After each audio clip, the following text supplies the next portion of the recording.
Tai itik. Tai itik? 8. Lompat tikam. Mesti korang pun tertanya. 5. Ulat bulu. Kenapa namanya ulat bulu?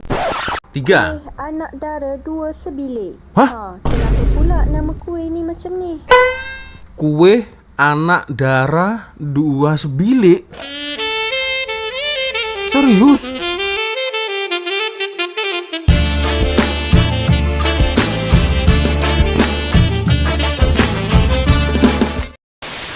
Hey, what's up, Re? Assalamualaikum warahmatullahi wabarakatuh. Hai Re, bertemu lagi. Ada saya di sini, Wak Lonjong. Salam lonjong. Hia. Apa kabar kawan-kawan? Semoga semua dalam kondisi yang sehat, Re, ya. Amin ya robbal alamin. Oke, geng, sesuai dengan tajuk di video kali ini, geng, ya. So, memang ada beberapa kawan-kawan yang minta saya untuk mereview, ya, mereaction.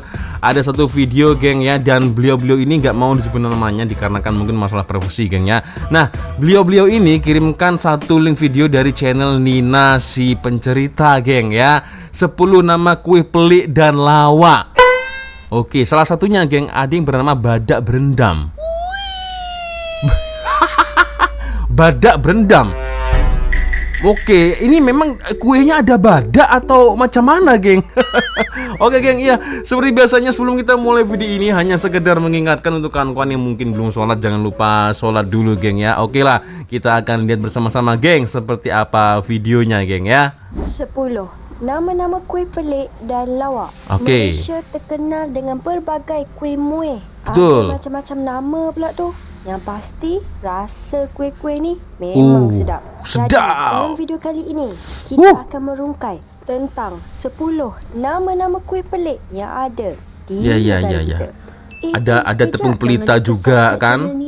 Ya, jangan lupa subscribe, geng. Nombor 10, kuih badak berendam. Nah, ini semestinya tiada kaitan dengan badak yang sedang berendam seperti yang kita fikirkan. Ini ialah kuih tradisional Melayu yang terkenal kerana teksturnya yang lembut. Dan dihidang bersama dengan kuah santan pekat yang memberikan rasa lemak. Wah, badak sedap. berendam dipercayai diberikan kepada kuih ini kerana rupa kuih ini yang kelihatan seperti terendam dalam kuah santan, seakan-akan badak yang sedang berendam di dalam air atau lumpur untuk menyejukkan badan. Kuih ini berwarna hijau kerana penggunaan pandan yang menambahkan lagi aroma harum. Kuih ini popular di beberapa negeri di Malaysia, tetapi sering dikaitkan dengan negeri Kelantan dan Terengganu di pantai Kelate dan Terengganu. Serupa juga boleh ditemui di Indonesia, terutamanya di kawasan Jawa dan Sumatera. Di Jawa dan Sumatera itu istilahnya mungkin bukan badak berendam, geng, ya. Aku tak pastilah.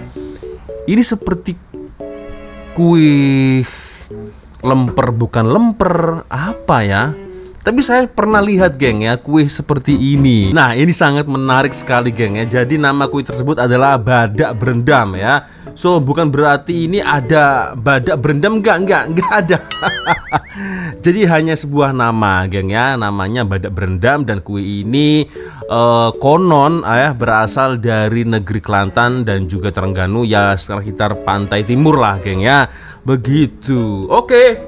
Ini menarik, ya. Masih satu nama kue. Kita lihat, geng, seperti apa nama-nama kue ya yang pelik yang ada di Malaysia, geng, ya. Nombor 9. Tai itik.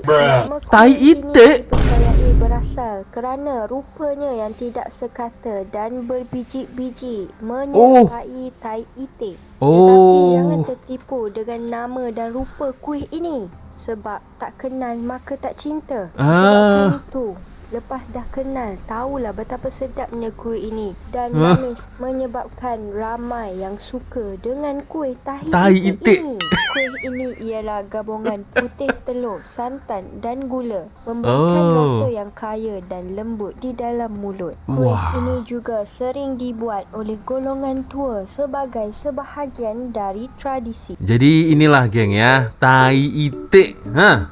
Ya memang bentuknya ini nggak karo-karon seperti tai, ya, geng, ya. Tapi kalau itik lebih pekat lagi sepertinya, ya, warnanya itu. Kalau ini sih ya hanya sebuah nama, geng, tai iti ya.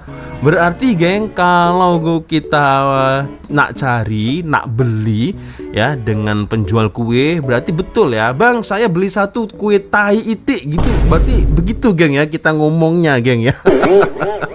Oke, next kita lanjut lagi, geng. 8. 8. Kuih lompat tikam. Pasti korang pun tertanya, kenapa nama kuih ni macam ni? Apa Serius? yang lompat? Apa yang tikam? Hai. Nama kuih ni memang agak unik dan terdapat beberapa teori mengenai namanya. Versi pertama, rasa yang terlalu sedap. Orang yang pertama kali merasa kuih ini dikatakan boleh melompat kerana teruja Oh, dan ya. dengan sudu kerana tidak sabar untuk menikmati kuih ini. Teori kedua, metafora budaya. Ada yang percaya bahawa lompat tikam menggambarkan sesuatu yang mengejutkan dan mendebarkan. Mungkin merujuk kepada gabungan rasa kuih ini yang kaya dengan pelbagai tekstur dan rasa. Kuih lompat tikam ini ialah salah satu kuih tradisional Melayu yang terkenal di pantai timur. Pantai Selain timur namanya, lagi. kuih ini juga terkenal kerana gabungan warna hijau, putih dan merah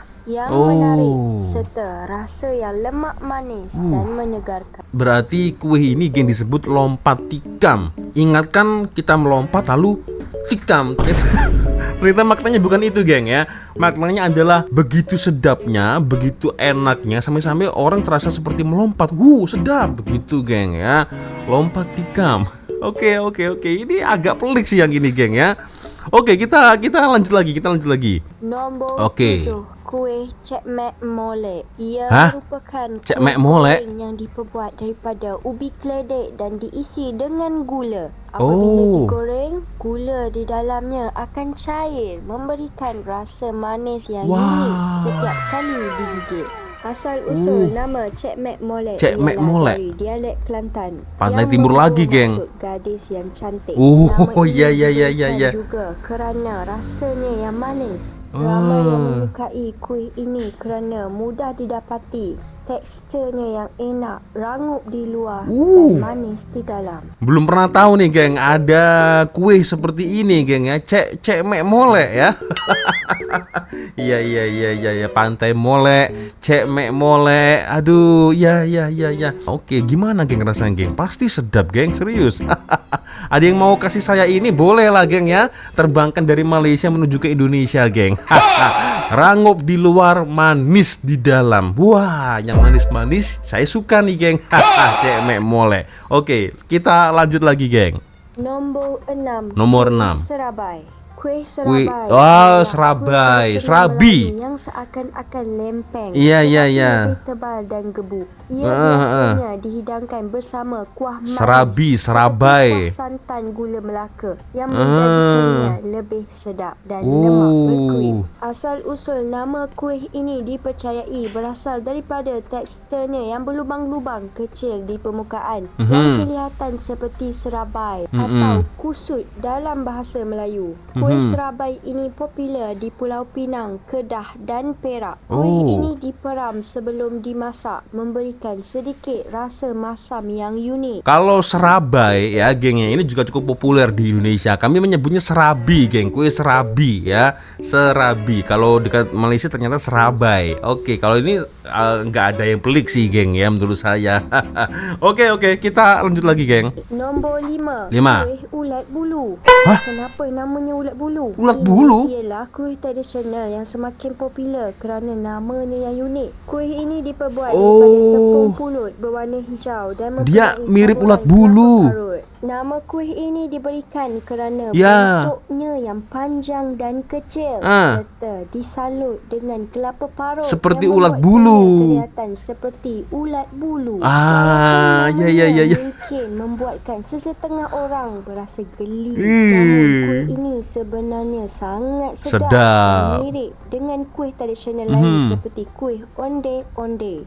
Disebabkan namanya yang unik, menyebabkan ramai orang tertarik untuk mencuba kuih ini. Kalau ini dah jelas sedap, geng, ya. Tapi aku tak pastilah.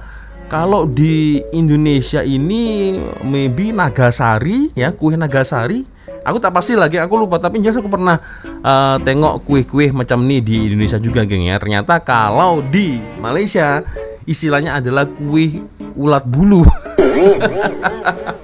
Mantap. Oke. Ini lucu sih. Kita lanjut lagi, geng. Nombor Oke, 4. empat. Kerbau guling. Hah? Kue tradisional yang Kerbau berasal guling? dari Kelantan ini semakin viral kerana namanya serta rupanya yang hitam berkilat. Kuih ini mempunyai tekstur yang lembut dan kenyal. Asal-usul nama kuih ini dipercayai diberikan kerana warnanya yang hitam pekat menyerupai warna kerbau yang berkubang dalam lumpur. Guling pula mungkin merujuk kepada cara kuih ini ditaburkan kelapa parut selepas dimasak seolah-olah berguling. Bersama Ya. yang diparut. Yang pasti nama kuih ini tak ada kena-mengena dengan kerbau yang tengah santai berguling dekat lumpur. Rasanya yang lembut dan tidak terlalu manis menyebabkan ia sesuai dimakan untuk semua peringkat umur. Nah, kalau kue kerbau berguling ini, geng, asalnya dari mana soalan saya ya? Boleh komen di ruang komentar ya. Kalau yang seperti ini saya jarang-jarang temui sih ya. Tapi tak pastilah kalau di daerah Indonesia yang lain aku tak pasti, tapi jelas di daerah saya agak jarang sih, geng ya. Kue kerbau berguling. Oke. Ya karena bentuknya hitam mengkilat itu tadi, geng ya. Oke, next kita lanjut lagi, geng. Nombor Oke. 3. Tiga. Kuih anak dara dua sebilik. Hah? Kenapa pula nama kuih ni macam ni? Kue anak darah dua sebilik. Serius? Kuih ini juga berasal dari pantai timur. Lagi-lagi Kuih ini pantai terkenal timur. bukan hanya kerana rasanya yang sedap, tetapi juga namanya yang unik dan sedikit mengusik. Asal-usul nama kuih ini dipercayai diberikan kerana kuih ini dihidangkan berpasangan. Dua kuih yang dihidangkan bersama dan terdapat inti di tengah seolah-olah dua anak dara yang tinggal dalam satu bilik. Nama ini menambah elemen jenaka dan kaitan kepada kuih ini, menjadikannya lebih diingati oleh ramai orang. Kuih ini sesuai untuk sarapan, minum petang atau pencuci mulut. Ia juga tidak selalunya dijual di kedai biasa, menjadikannya lebih istimewa apabila ada. Kalau tidak semua kedai menjual, berarti ini agak istimewa, geng ya. Apalagi kalau kita makan kue ini ya ketika di pagi hari sambil ngopi, petang hari sambil minum teh. Wah, ini pasti mantap ini, geng ya. Tapi namanya itu, geng, yang bikin agak mengusik. Tapi mantap ya. Dan aku baru tahu ternyata Pantai Timur, geng ya. Daerah Pantai Timur ternyata kaya dengan segala macam makanan, terutama kue, geng. Kue. Wow. Oke. Ini menarik. Kita lanjut lagi, geng. Nombor 2, kuih badak kubang. Kuih badak kubang dipercayai berasal dari Kelantan. Nama Kelantan kuih ini lagi. tercipta Pantai Timur kerana lagi. rupanya yang seakan-akan seekor badak yang sedang berkubang. Badak berkubang. Dalam lumpur. Bentuk kuih ini yang bulat menyerupai badan badak. Kuah santan pekat yang melimpah diibaratkan seperti lumpur tempat badak berkubang. Jadilah kuih badak kubang. Badak kubang. Tadi badak berendam. Inti kelapa parut yang dimasak dengan gula Melaka memberikan rasa manis, manakala kuah santan menambah rasa lemak yang seimbang. Kuih badak kubang yang diperbuat daripada tepung pulut menjadikannya kenyal tetapi lembut ketika dikunyah. Kuih ini popular di Kelantan dan Pahang, tetapi ia tidak selalu dijual di tempat lain, menjadikannya unik dan istimewa bagi mereka yang dapat menikmatinya. Berarti, geng, kue ini termasuk spesial juga lah, geng ya, karena tidak semua gerai, tidak semua kedai atau toko lah, geng ya, menjual kue seperti ini. Wah, oke. Di Pahang, kuih ini terkenal dengan panggilan kubang badak. kubang badak. Nombor 1. Satu. Kuih koleh tahi minyak. Hah? Ini diperbuat daripada tepung beras, santan dan gula Melaka dengan taburan tahi minyak di atasnya. minyak? Menjadikannya unik dan beraroma wangi. Tahi minyak ialah serpihan kecil yang terhasil apabila santan dimasak lama hingga menjadi minyak. Ia berwarna perak, keemasan, rangup dan berbau harum. Walaupun namanya mungkin kedengaran pelik, tapi tahi minyak sebenarnya memberikan rasa lemak yang sangat sedap dan menjadi bahan istimewa dalam kuih ini.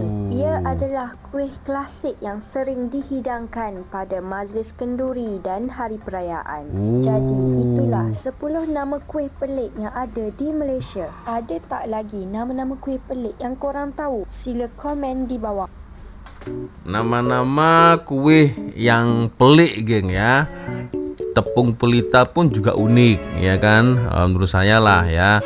Lalu ada lagi mungkin kue badak ikat tepi mungkin. Ya kan. Tapi aku baru perasaan geng ya, ternyata ada juga geng ya kue tai itik tadi. Mana tadi? Nah ini ya, kue tai itik pun juga ada ya. Ya Allah. Ada juga geng, saya pernah dengar kue tok haji serban. Nah itu juga berasal dari pantai timur itu geng. Nah itu kue apa ya, banyak sih ya, banyak macamnya geng. Kue putri mandi. Nah itu macam mana tuh sejarahnya tuh geng ya. Apakah itu berasal dari putri yang sedang mandi, lalu entahlah itu gimana storynya. Oke, unik dan luar biasa geng. Setidaknya aku tahu lah geng ya. Jadi ada 10 nama geng ya, nama kue pelik dan lawak yang ada di Malaysia. Tapi saya rasa sepertinya masih banyak lagi geng jenisnya geng ya, yang pelik-pelik, yang unik tapi sedap rasanya geng ya. Oke geng, ya. Sepertinya cukup sudah untuk video kita kali ini. Thank you, terima kasih kawan-kawan sudah nonton video saya dari awal sampai akhir. Dan saya minta maaf lagi ya apabila mungkin kalau ada kesalahan kata-kata baik dari awal video sampai di akhir video. Seperti biasanya, kalau ada video menarik yang mungkin boleh kita ulas, kita reaction sama-sama, silakan kirim videonya di DM Instagram. Nah di sini, dan akhirnya saya Wak Lonjong pamit dulu geng. Wassalamualaikum warahmatullahi wabarakatuh. I love Malaysia, I love Indonesia. Bye bye geng.